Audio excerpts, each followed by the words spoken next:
Ready start. महोदय, जब तक अहिंदी भाषी हिंदी को हृदय से स्वीकार नहीं करते, तब तक वह राष्ट्रभाषा का स्थान नहीं पा सकती। और यह तभी हो सकता है जब वे यह समझें कि इसमें उनका भी योगदान है और उन्होंने इससे केवल लिया ही नहीं बल्कि इसे कुछ दिया भी है और उन पर कोई दूसरी भाषा लादी नहीं गई है, बल्कि यह उनकी ही भाषा है।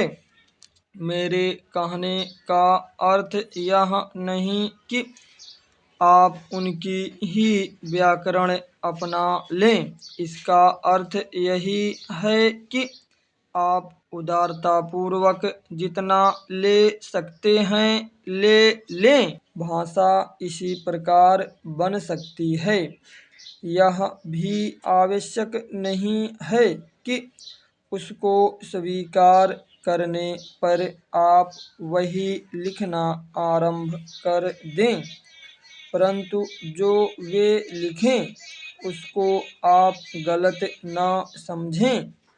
आज किसी भी भाषा का रूप वही नहीं है जो उसके प्रारंभिक काल में था।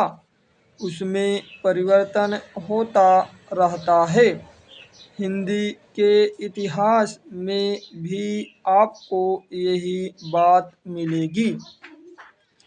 मैं हिंदी का कोई विद्वान नहीं हूँ, पर मैं अपने अनुभव से कह सकता हूँ कि उसमें भी पिछले 500-600 वर्षों में बहुत अंतर पड़ा है तथा पहले की और आज की हिंदी में काफ़ी अंतर है। इसलिए नवयुग में जब वह देश की भाषा बनने जा रही है तो उसमें थोड़ा अंतर करना भी पड़े तो वह स्वीकार कर लेना चाहिए, जिससे उसका अन्य प्रदेशों के लोगों के साथ मेल बैठ जाए। कई अहिंदी भाषी लोगों ने भी हिंदी की काफ़ी सेवा की है। आपके राज्यपाल महोदय अहिंदी भाषी हैं और इन्होंने अपनी भाषा की बड़ी सेवा की है।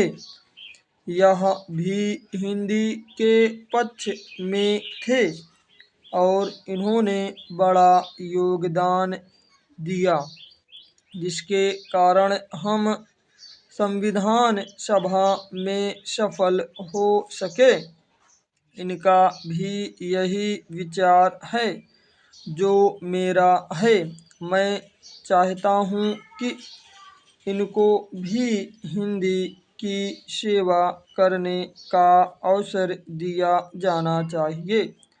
उसका फल हिंदी के लिए और देश के लिए अच्छा ही होगा।